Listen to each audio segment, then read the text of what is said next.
मेरी माँ हॉल में अपने बिस्तर पर सो रही थी। अचानक उन्हें ऐसा महसूस हुआ कि जैसे मैंने उनके पांव के अंगूठे को पकड़कर जोर से उन्हें खींचा हो। मेरी वालिदा अपने बिस्तर से सीधे जमीन पर आ गई। वो जोर से चीखी। उनकी आवाज को सुनते ही मेरी आंख खुल गई। मैं अपने भाई के साथ ऊपर कमरे से भागता हुआ नीचे अम्मी के पास आया। मेरे वालिद और मेरी बहनें वो सब मेरी वालिदा के पास मौजूद थे और मेरी वालिदा जमीन पर पड़ी कराह रही थी। मुझे देखते ही मेरी माँ ने कहा, बिलाल, तुमने मेरे पांव के अंगूठे को पकड़कर कितनी जोर से खींचा, देखो मैं नीचे गिर गई। मैंने ये सुनते ही अपने भाई को हैरत से देखा। मेरा भाई मेरी तरफ हैरत से देख रहा था। मैंने अपनी वालिदा से कहा, अम्मी, मैंने आपके पांव के अंगूठे को पकड़कर कब खींचा? मैं तो ऊपर कमरे में सो रहा था। आपकी आवाज सुनने के बाद मैं नीचे आया हूँ। तो मेरी वालिदा कहने लगी, मैंने खुद देखा है, तुमने मेरे पांव के अंगूठे को खींचा। मैं कितनी जोर से नीचे गिर गई। मैंने अपनी माँ को फिर से मना किया, लेकिन मेरी वालिदा मानने को तैयार नहीं थी। आखिरकार मेरे वालिद ने मामलात को समझते हुए कहा, तुम्हें कोई गलतफहमी हो गई होगी, तुम्हें वहम हो गया होगा, शायद तुम बहुत ज्यादा थकी मांदी हो। चलो जाने दो, जो हुआ सो हुआ, उठो। दोबारा वालिदा को उठाया, उनके बिस्तर पर लिटा दिया और हम सब भी अपने अपने बिस्तरों पर चले गए। बिलाल कहते हैं कि हमारे घर में आम तौर पर हर रात इस तरह के मामलात होते रहे। हम अपने वालिद को बार बार समझाते, ये घर खाली कर दो, इस घर से कहीं और चले जाते हैं, लेकिन मेरे वालिद जिद्दी किस्म के आदमी थे। वो हमारी किसी बात को मानने के लिए तैयार नहीं थे। फिर एक दिन मेरी वालिदा के साथ कुछ ऐसा हादसा हुआ कि ना चाहते हुए भी मेरे वालिद को मजबूरन उस घर को खाली करने का फैसला करना पड़ा। आखिर बिलाल की वालिदा के साथ ऐसा क्या हुआ था? उस घर में रोजाना ऐसे मामलात क्यों कर पेश आ रहे थे और बिलाल के वालिद ने आखिरकार वो मकान क्यों खरीदा था? नाज़रीन इकराम, आइए जानते हैं आज की इस पूरी कहानी को बिलाल की ज़बानी। हमारे एक भाई जिनका नाम बिलाल है, बिलाल हमें अपनी कहानी कुछ यूं बताते हैं। मेरे वालिद साहब एक गवर्नमेंट कॉलेज के अंदर प्रिंसिपल थे और उन्हें गवर्नमेंट की तरफ से एक फ्लैट भी मिला हुआ था, जिसमें हम तमाम भाई पले बड़े थे और वहीं पर हमने पढ़ाई लिखाई भी की थी। मेरे वालिद उसूलों के बहुत पक्के थे और अपने फैसलों के बड़े जिद्दी थे। मेरे वालिद हम लोगों से किसी बात को भी लेकर राय मशवरा नहीं करते थे और खास तौर पर औरतों से मशवरा करना ये उनकी शान के खिलाफ था। इसलिए उन्होंने कभी भी किसी भी मामले में मेरी वालिदा से कोई भी राय मशवरा नहीं किया। रिटायरमेंट के साथ ही हमें सरकारी फ्लैट खाली करना था। उससे बहुत पहले मेरे वालिद साहब ने हमारी खातिर एक मकान तलाश कर लिया। उन्हें वो मकान पसंद आ गया। मकान क्या, वो पूरी हवेली थी। मेरे वालिद साहब ने ना हमें वो मकान दिखाया, ना हमसे कोई राय मशवरा किया, बल्कि आपने सीधे उसका सौदा भी कर लिया। एक दिन मेरे वालिद साहब ने उस मकान की चाबियां मुझे देते हुए कहा, बेटा बिलाल, फला जगह पर मैंने एक मकान खरीद लिया है। 2-4 दिन के अंदर अपने दोस्तों को बुलाकर तुम हमारे घर का सामान वहां शिफ्ट कर दो। रमजान शरीफ शुरू होने वाला है। मैं चाहता हूं कि रमजान शरीफ से पहले हमारी शिफ्टिंग हो जाए, ताकि इस साल माह रमजान हम अपने जाती मकान में गुजारें। ये कहकर मेरे वालिद साहब चले गए। जब मैंने अपनी वालिदा और अपनी बहनों को इसके बारे में बताया तो मेरी वालिदा को मेरे वालिद पर बहुत गुस्सा आया। मेरी वालिदा ने कहा, अपना जाती मकान खरीद रहे थे, कम से कम एक बार हमें दिखा तो देती, हमसे मशवरा तो कर लेती, हमसे तो कुछ पूछ लेती। लेकिन मेरी वालिदा की इतनी हिम्मत नहीं थी कि वो ये बातें मेरे वालिद के मुंह पर करती। इसलिए वो सब के सब मन मसोस कर रह गए। मैंने भी अपने दोस्तों को जमा किया और आहिस्ता आहिस्ता तमाम सामान वहां शिफ्ट करना मैंने शुरू कर दिया। जब मैंने मकान का दरवाजा खोला, एक तेज बदबू आ रही थी। उस बदबू से ऐसा महसूस हुआ कि जैसे ये मकान कई सालों से बंद पड़ा हो। हमने सामान नीचे उतारा और ले जाकर उसे घर में रखना शुरू कर दिया। नीचे एक बड़ा सा हॉल था, उसके साथ ही किचन और एक कमरा था, उसके साथ ही सीढ़ियां लगी हुई थी। हमने तमाम सामान यहाँ वहां रखना शुरू कर दिया। उसके बाद हम ऊपर वाले फ्लोर पर जाते हैं। ऊपर एक बड़ी सी गैलरी थी और गैलरी के करीब एक कमरा था जिसके दरवाजे पर ताला लगा हुआ था। मैंने तमाम चाबियां एक एक करके लगा कर देखा, लेकिन उस दरवाजे का ताला न खुला। आखिरकार हमने दोस्तों के साथ मिलकर पूरा सामान घर के अंदर शिफ्ट कर दिया। जहां जो समझ में आया वहां हमने रख दिया। ये सब करते कराते रात के तकरीबन 11 बज चुके थे। अब मेरे दोस्तों ने इजाजत तलब की। मैंने अपने दोस्तों से कहा, रात भी काफी हो चुकी है और मैं बहुत थक भी गया हूँ। अब इतनी रात को बाइक चलाकर अकेले मैं घर नहीं जाऊंगा, तुम सब जाओ, मैं यहीं सो जाता हूँ। फज्र की नमाज पढ़ने के बाद मैं घर चला जाऊंगा। अब एक एक करके मेरे तमाम दोस्त अपने अपने घर चले गए। अब उस हवेली में मैं अकेला रह गया। हॉल के अंदर एक पीले रंग का छोटा सा बल्ब जल रहा था। उसके अलावा चारों तरफ अंधेरा और सन्नाटा छाया हुआ था। मेरे दिल में थोड़ा सा डर महसूस हुआ, लेकिन मुझे फौरन अपने वालिद साहब याद आ गए। मेरे वालिद साहब ने मुझे बहुत हिम्मत वाला बनाया था। मेरे वालिद साहब बचपन ही में मेरी उंगली पकड़कर मुझे मस्जिद में नमाज़े तहज्जुद पढ़ने के लिए ले जाया करते थे। अंधेरों में आना जाना मेरे लिए आम सी बात थी। और फिर तहज्जुद की नमाज के बाद मैं घर वापस आता। मेरे वालिद साहब फिर नमाज़े फज्र अदा करने के लिए मुझे अपने साथ मस्जिद में ले जाया करते थे। हमेशा उन्होंने ये काम किया, जिसकी वजह से मेरे दिल से तमाम तरह का डर और खौफ निकल चुका था। मैंने हिम्मत की और हॉल के अंदर मौजूद सोफे पर मैं लेट गया। दिन भर का थका मांदा था। लेटते ही मेरी आंख लग गई। जब मेरी आंख खुली, अचानक मुझे पानी के गिरने की आवाज सुनाई दी। मैं फौरन भागकर किचन में गया तो मैंने देखा किचन का नल ऑन था और तेजी के साथ पानी बह रहा था। मुझे बड़ा ताज्जुब हुआ, इतनी रात को भला किचन का नल किसने ऑन किया होगा? ये पानी कैसे बह रहा है? हम जब यहाँ आए थे तो उस वक्त पानी नहीं बह रहा था और ना ही मेरे सोते वक्त भी पानी बह रहा था। फिर अचानक आखिर ये पानी कैसे बहने लगा? बिलाल ने सोचा कि शायद मेरे किसी दोस्त ने नल ऑन कर दिया होगा और हो सकता है कि यहाँ इतनी रात ही को पानी आता होगा। बिलाल ने कहा, मुझे प्यास भी महसूस हो रही थी। मैंने आसपास देखा तो कोई बर्तन मौजूद ना था। मैंने अपने हाथ को आगे बढ़ाया। मैंने चुल्लू में पानी भरा।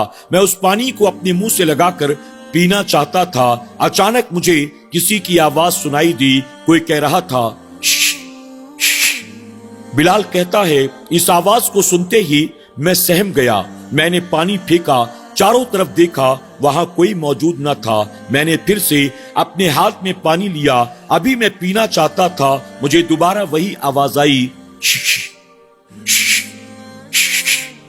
बिलाल कहता है कि मुझे बड़ा ताज्जुब हुआ। मेरे सिवा वहां कोई मौजूद न था, लेकिन फिर यह आवाज कहां से आ रही थी? मैंने किचन से बाहर निकलकर देखा, पानी यूं ही बहता चला जा रहा था। बाहर कोई भी मौजूद नहीं था। मैं दोबारा आया। मैंने फिर से अपने हाथ में पानी लिया। अभी मैं पानी पीना चाहता था कि फिर एक बार मेरे कानों से वही आवाज टकराई, बिलाल कहता है कि मैं घबरा गया। 4 मर्तबा मेरे साथ ऐसा ही हुआ। आखिरकार मैंने नल बंद किया और मैं दोबारा आकर सोफे पर लेट गया और मैं सोचने लगा कि भला यह आवाज कहां से आ रही होगी। मेरे दिल में एक डर पैदा हो गया।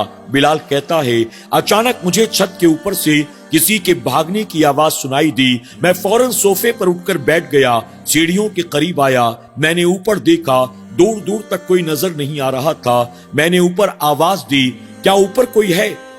कौन है ऊपर? ऊपर से कोई आवाज न आई। मैं दोबारा सोफे पर आया, लेटना चाह रहा था। अचानक मुझे ऐसा लगा जैसे 2 लोग आपस में ऊपर बातें कर रहे हों। मैं उनकी आवाज को सुनकर दोबारा सीढ़ी की तरफ दौड़ा। मैं जैसे ही वहां पहुंचा, आवाज आनी बंद हो गई। मैं फिर से एक बार सोफे पर आकर बैठा। दोबारा फिर वही आवाज आने लगी। ऐसा महसूस हुआ कि जैसे 2 लोग आपस में बातें कर रही हूँ। मैं फिर एक बार सीढ़ी के पास आया, आवाज सुनाई न दी। इसी तरह से मेरे साथ 3-4 मर्तबा हुआ। बिलाल कहता है, अब मेरे दिल में डर पैदा हो गया। अब मुझे नींद कहाँ आनी थी। मैंने जैसे तैसे सोफे पर बैठकर रात को गुजारने का फैसला किया। कभी छत के ऊपर से किसी के दौड़ने की आवाज सुनाई देती थी, कभी अचानक किचन के अंदर से बर्तन के गिरने की आवाज सुनाई देती थी। कभी ऐसा महसूस होता कोई सीढ़ी से नीचे उतर रहा है, 2 लोग आपस में बातें कर रही हैं। بلال کہتا جب تک میں صوفے پر بیٹھا تھا اس طرح کی آوازیں آتی رہی، میں اٹھ کر کچن میں جاتا، پانی کی آواز بند ہو جاتی، میں سیڑھیوں کے پاس جاتا، اوپر سے لوگوں کے بات کرنے کی آواز بند ہو جاتی۔ اس طرح سے میں نے جیسے تیسے پوری رات گزار دی۔ جب فجر کی نماز کا وقت ہوا میں باہر نکلا، اللہ کا شکر ادا کیا، اپنی بائک کو لے کر اپنے گھر کی طرف روانہ ہو گیا۔ گھر پہنچنے کے بعد میں نے نماز فجر ادا کی اور اس کے بعد میں تھکا ہوا تھا، رات بھر کا جاگا ہوا تھا، اپنے بستر پر لیٹ کر میں سو گیا۔ شام جب والد صاحب سے ملاقات ہوئی، میں نے گھر کے اندر ہوئے معاملات کے بارے میں انہیں کچھ بھی نہیں بتایا، البتہ میں نے سارا سامان شفٹ کر دیا ہے۔ میں نے والد صاحب کو یہ بات بتا دی۔ والد صاحب نے کہا ٹھیک ہے، میں کل گاڑی بلا لیتا ہوں، باقی بچا ہوا سامان اور گھر کے تمام افراد کو لے کر ہم وہاں کل ہی شفٹ ہو جائیں گے۔ اگلے روز میرے والد صاحب نے گاڑی منگا لی اور بچا کچا سامان اپنے ساتھ لے کر ہم گھر کے تمام افراد اس سرکاری فلیٹ کو خالی کر کے نئے مکان میں منتقل ہو جاتے ہیں۔ نئے مکان میں آنے کے بعد میرے والد صاحب نے کہا یہ نیچے والا کمرہ میرا ہوگا۔ میری والدہ اور بہنوں کے تعلق سے کہا اس ہال میں یہ دونوں رہیں گے، اور ہم دونوں بھائیوں کو کہا اوپر والا کمرہ میں تمہیں دیتا ہوں۔ اس پر میں نے اپنے والد صاحب سے کہا کہ ابا اوپر والے کمرے میں تو تالا بند ہے، اس کی چابی مجھے دے دیں۔ تو والد صاحب نے کہا چلو میں وہ کمرہ کھول دیتا ہوں۔ اس کے بعد میں اور میرا بھائی اور میرے والد صاحب ہم تینوں اوپر والے کمرے میں آئے۔ میرے والد صاحب نے کمرے کا تالا کھولا، دروازہ کھولتے ہی اندر سے زوردار بدبو آئی۔ ایسا محسوس ہوا کہ جیسے کئی سالوں کے بعد اس گھر کے کمرے کو کھولا گیا ہو۔ اندر میں نے دیکھا کہ جگہ جگہ دیواروں پر اور زمین پر خون کے دھبے پڑے ہوئے تھے، اور ایک جگہ پر تھوڑا سا خون بھی بھرا ہوا تھا۔ اسے دیکھتے ہی میرے دل میں ڈر پیدا ہو گیا۔ میرے والد صاحب نے کہا ڈرتے کیوں ہو؟ یہاں ایک جانور مر گیا تھا، اسی کا خون بکھرا پڑا ہے۔ تم دونوں بھائی مل کر اس کمرے کو صاف کر لو اور اپنا سامان لا کر یہاں شفٹ ہو جاؤ۔ ابا کے چلے جانے کے بعد ہم دونوں بھائیوں نے مل کر اس کمرے کو اچھی طرح سے صاف کیا، دیواروں پر لگے ہوئے خون کے دھبوں کو صاف کیا، جہاں خون بھرا ہوا تھا ہم نے اس زمین کو بھی بہت اچھی طرح سے صاف کیا، اور صاف کرنے کے بعد ہم نے اپنا سارا سامان اس کمرے میں منتقل کر دیا۔ پھر ہم سب کے سب رات کے کھانے سے فارغ ہوئے، اور فارغ ہونے کے بعد تمام لوگ تھکے ماندے تھے، اپنے اپنے بستروں پر جا کر سو جاتے ہیں۔ میں اور بھائی اوپر والے کمرے میں تھے، میرے والد صاحب نیچے اپنے کمرے میں تھے، والدہ دو بہنوں کے ساتھ ہال میں سو رہی تھی۔ اچانک رات کے اندھیرے میں میری والدہ کو ایسا محسوس ہوا جیسے میں نے ان کے پاؤں کے انگوٹھے کو پکڑ کر زور سے کھینچا ہے، اتنی زور سے کہ میری والدہ دھڑام سے زمین پر گر گئیں۔ انہوں نے زور سے چیخ ماری۔ ان کی آواز کو سنتے ہی میری بہنوں کی آنکھ بھی کھل گئی۔ میرے والد صاحب بھی اپنے کمرے سے نکل کر والدہ کے پاس آ گئے۔ میں اور میرا بھائی ہم دونوں اوپر سو رہے تھے۔ ماں کی آواز سنتے ہی ہم بھی فوراً کمرے سے نیچے بھاگتے ہوئے آئے، اپنی ماں کے پاس آ کر کھڑے ہو گئے۔ جب امی نے مجھے دیکھا تو کہنے لگی بلال تم نے میرے پاؤں کے انگوٹھے کو پکڑ کر اتنی زور سے کھینچا میں اپنے بستر سے نیچے گر گئی۔ بلال تم نے ایسا کیوں کیا؟ بلال کہتے ہیں کہ جب میں نے یہ سنا مجھے بڑا تعجب ہوا۔ میں اپنے بھائی کی طرف دیکھ رہا تھا، بھائی میری طرف دیکھ رہا تھا۔ میں نے کہا کہ امی میں یہاں کہاں تھا؟ میں تو اوپر کمرے میں سو رہا تھا، میں تو آپ کی آواز سننے کے بعد نیچے بھاگتا ہوا آیا ہوں، میں نے آپ کے پاؤں کے انگوٹھے کو نہیں کھینچا۔ میری والدہ کہنے لگی تم نے نہیں کھینچا تو کس نے کھینچا؟ میں نے خود دیکھا ہے، تم نے میرے پاؤں کے انگوٹھے کو پکڑ کر کھینچا۔ میرے والد صاحب نے جب یہ سنا، میرے والد صاحب نے میری والدہ کو خاموش کراتے ہوئے کہا تم دن بھر تھک گئی ہو، غلط فہمی ہو گئی ہوگی، یہ تمہارا وہم ہوگا، چھوڑو جو ہوا سو ہوا، تمہیں چوٹ تو نہیں آئی نا؟ اٹھو، ہاتھ منہ دھو لو، وضو کر لو اور لیٹ جاؤ، رات بہت ہو چکی ہے، چلو سب لوگ اپنے اپنے کمروں میں جا کر سو جاؤ۔ میرے والد صاحب کے یہ کہنے پر میں اور میرا بھائی اوپر کمرے کی طرف چلے گئے۔ میری بہنیں بھی والدہ کو ساتھ لے کر دوبارہ بستر پر لیٹ جاتی ہیں، والد صاحب بھی اپنے کمرے میں چلے جاتے ہیں۔ اگلے روز میری فرمائش پر میری بہن نے بریانی پکائی تھی۔ گھر والوں کو پتا تھا کہ مجھے بریانی بہت پسند ہے۔ اگلے روز جب بریانی تیار ہو گئی تو میں نے اپنی بہن سے کہا کہ بہن تم میرے حصے کی بریانی प्लेट में निकाल कर ऊपर मेरे कमरे में रख दो, मैं थोड़ी देर पढ़ाई करूंगा, उसके बाद मैं अपनी बिरयानी खा लूंगा। मेरी बहन ने मेरे हिस्से की बिरयानी ले जाकर ऊपर मेरे कमरे में रख दिया। जब पढ़ाई से फारिग होने के बाद मैंने ढके हुए बर्तन को खोल कर देखा तो हैरान रह गया। बर्तन के अंदर कुछ भी नहीं था, बिरयानी खत्म हो चुकी थी और झूठी प्लेट पड़ी थी। मुझे बड़ा गुस्सा आया।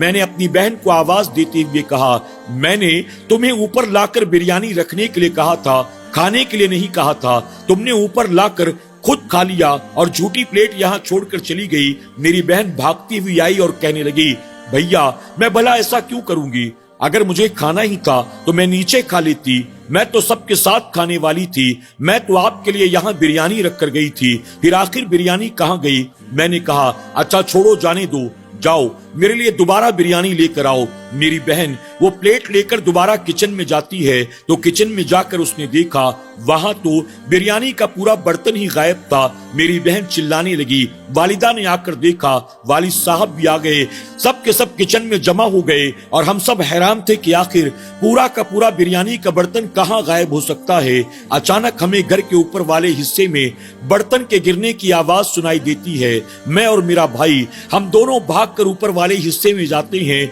हमारे कमरे के करीब जो गैलरी थी, उस गैलरी में उस बिरयानी का खाली बर्तन पड़ा हुआ था। हम बर्तन को उठाकर नीचे की तरफ ले आए। हमें बड़ा ताज्जुब हुआ, आखिर ये बिरयानी उठाकर ऊपर कौन ले गया होगा। हम सब के दिल में अब ये बात पैदा हो गई कि इस घर में हो ना हो कोई ऐसी मखलूक रहती है जो हमें नजर नहीं आती। मेरे वालिद साहब हर बार हमें डांट डपट कर खामोश करा देते। कभी कहते कि वहम हो गया होगा, कभी कहते गलतफहमी हो गई होगी, कभी कहते कि तुमने शायद समझा नहीं होगा, तुमने शायद देखा नहीं होगा। लेकिन अब हमारे घर में इस तरह के मामलात रोजाना शुरू हो गए।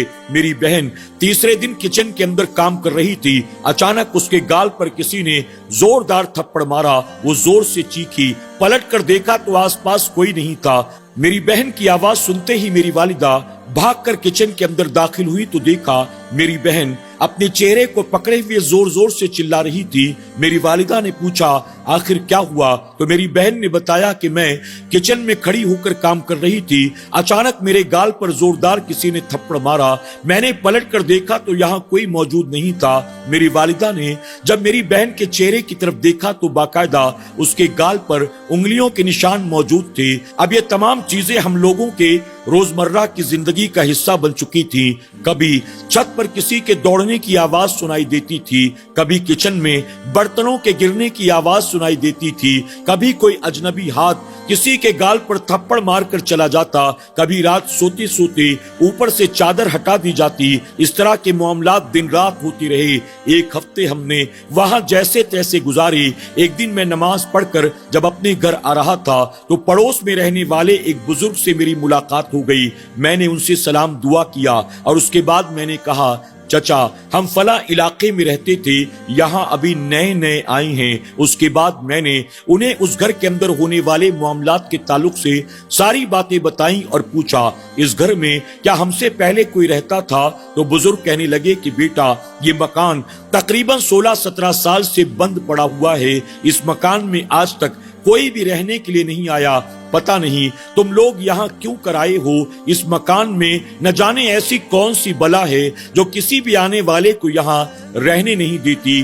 बेटा अपने वालिदैन से बात करो या मुझसे कहो वो बात करें। इस मकान को जितना जल्द से जल्द हो सके खाली कर दो। इस मकान में आने वालों को भारी नुकसान उठाना पड़ता है। 16-17 साल पहले यहाँ पर एक मौलवी रहने के लिए आया था। उसके साथ उसका एक जवान बेटा, एक बेटी और बीवी थे। वो 4 लोग यहाँ रहने के लिए आए थे। मौलवी बहुत पढ़ा लिखा था। उसने पढ़ लिख कर झाड़ फूक करके नीचे वाले हिस्से को रहने के काबिल बना लिया था, लेकिन ऊपर वाले हिस्से को वो इस्तेमाल नहीं करते थे। मौलवी अपने बीवी बच्चों के साथ यहाँ पर रहता था, लेकिन 1-1.5 महीने के बाद पता नहीं उस मौलवी के साथ ऐसा क्या हुआ, वो इस घर को छोड़कर घर के दरवाजे पर एक पर्चा लगाकर यहाँ से चला गया। मैंने सुना है कि जब वो जा रहा था उसके साथ उसका जवान बेटा नहीं था। हमने जब करीब जाकर देखा तो पर्चे पर लिखा हुआ था, इस मकान के अंदर एक औरत का कत्ल कर दिया गया है। یہ مکان انسانوں کے رہنے کے قابل نہیں ہے، یہاں جو بھی رہنے کے لیے آئے گا وہ بچ نہیں سکے گا۔ ساتھ ہی اس نے یہ بھی لکھا تھا، ایک آدمی جو اپنی بیوی کے ساتھ اس مکان میں رہتا تھا، اس کی بیوی کسی مالدار کی بیٹی تھی اور اس کا شوہر غریب آدمی تھا۔ اپنی بیوی سے مال و دولت کے لالچ میں اس نے شادی کی تھی۔ اس لڑکی کے گھر والوں نے جہیز میں یہ مکان بھی اسے دیا تھا۔ اسے من چاہا جہیز نہ مل سکا، اس لیے وہ اکثر اپنی بیوی کو مارتا پیٹتا تھا، اور جب اس نے یہ دیکھا کہ مار پیٹ کے بعد بھی میرا مسئلہ حل نہیں ہوتا، تو ایک رات اپنی بیوی کا اوپر والے کمرے میں قتل کر کے کمرے کو تالا لگا کر راتوں رات وہ یہ گھر چھوڑ کر بھاگ گیا، اور تب سے یہ مکان یوں ہی خالی پڑا تھا، اور اس مکان میں جو بھی آتا ہے وہ یہاں رہ نہیں پاتا۔ آج بھی وہ عورت جس کا یہاں قتل کیا گیا ہے وہ بھٹکتی رہتی ہے، اور چونکہ یہ مکان کئی سالوں سے خالی پڑا ہے تو ہمیں لگتا ہے کہ اور بھی بہت سارے بھوت پریت شاید یہاں پر آ گئے ہوں گے، جنات نے یہاں پر اپنا بسیرا کر لیا ہوگا، اسی لیے کسی انسان کو وہ یہاں بسنے نہیں دیتے۔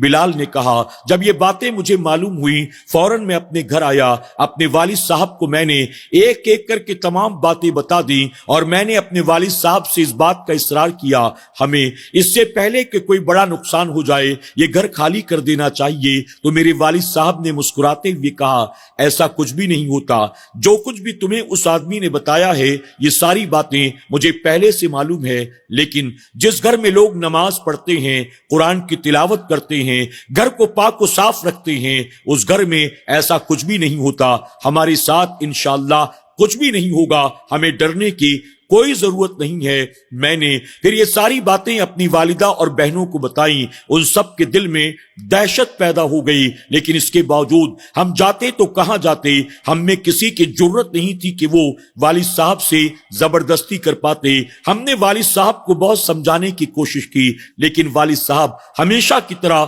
اپنے فیصلوں میں ضدی تھے، ہماری کوئی بات ماننے کو تیار نہیں ہوئے۔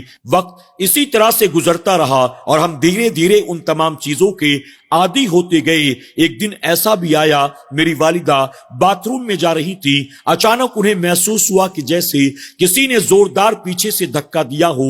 میری والدہ باتھ روم کے اندر منہ کے بل گر گئی، ان کا سر پھٹ گیا، پیر فریکچر ہو گیا۔ ہم نے انہیں جیسے تیسے اٹھایا، اسپتال پہنچایا، وہ بے ہوشی کے عالم میں تھی۔ ڈاکٹر نے کہا اگر 24 گھنٹے کے اندر اندر انہیں ہوش آ گیا تو ٹھیک، ورنہ ان کا بچ پانا بہت مشکل ہوگا۔ اب میرے والد صاحب نے جب یہ سنا وہ گھبرا گئے، اور میرے والد صاحب نے دن رات دعائیں کرنی شروع کر دی اور اللہ کی بارگاہ میں عرض کرنے لگے، مولا میری بیوی کو اپنا حفظ و امان عطا کر، اسے شفا عطا کر۔ اور میرے والد صاحب نے ہم سب کے سامنے کہا، ایک بار تمہاری والدہ اچھی ہو جائیں ہم فوراً اس مکان کو خالی کر دیں گے۔ اپنی ضد کی وجہ سے میں خامخواہ کسی کی زندگی کو داؤں پر نہیں لگانا چاہتا ہوں۔ میں نے تو سوچا کہ شاید ہم لوگوں کی وجہ سے یہاں جو بھی بلا اور آفت ہوگی وہ چلی جائے گی، لیکن لگتا ہے ہمیں خود ہی یہ گھر چھوڑ کر جانا پڑے گا۔ پھر بلال کہتے ہیں اللہ کا فضل و کرم ہوا، 24 گھنٹے کے اندر اندر میری والدہ کو ہوش آ گیا۔ ہم نے سب نے اللہ کا شکر ادا کیا۔ میری والدہ نے ہوش میں آنے کے بعد بتایا، مجھے کسی نے پیچھے سے زوردار دھکا مارا، دھکا اتنا تیز تھا میں سامنے دیوار سے جا کر ٹکرا گئی، میرا سر پھٹ گیا، اس کے بعد میں نیچے گر گئی۔ پھر میرے ساتھ کیا ہوا مجھے کچھ بھی یاد نہیں۔ پھر میری والدہ نے ساتھ ہی یہ بھی کہا، اب چاہے جو ہو جائے میں اس مکان میں کبھی واپس نہیں جاؤں گی۔ میرے والد صاحب نے کہا، مجھ سے بہت بڑی غلطی ہو گئی، سب کچھ جاننے کے باوجود بھی میں نے اس مکان کا سودا کیا۔ دراصل وہ مکان مجھے پسند آ گیا تھا، لیکن مجھے نہیں پتا کہ وہاں ہمارے ساتھ یہ سب کچھ ہوگا۔ بہرحال اب ہم اس مکان میں واپس نہیں جائیں گے۔ پھر میرے والد صاحب نے بہت جلد بازی میں ایک دوسرا مکان خرید لیا، اور پھر ہم نے اللہ کا شکر ادا کرتے ہوئے اس پرانی حویلی سے نئے مکان میں شفٹنگ کر دی، اور پھر اس مکان کو ہمیشہ ہمیشہ کے لیے ایک بار پھر سے تالا لگا دیا گیا۔ اللہ رب العزت کی بارگاہ میں دعا ہے کہ میرا کریم ہم سب کو شیطان کے شر سے محفوظ فرمائے، شیطان کے مکر و فریب سے اللہ سب کی حفاظت کرے۔ اللہ سرکش جن اور شیاطین سے ہم سب کو اپنا حفظ و امان عطا فرمائے، آمین یا رب العالمین۔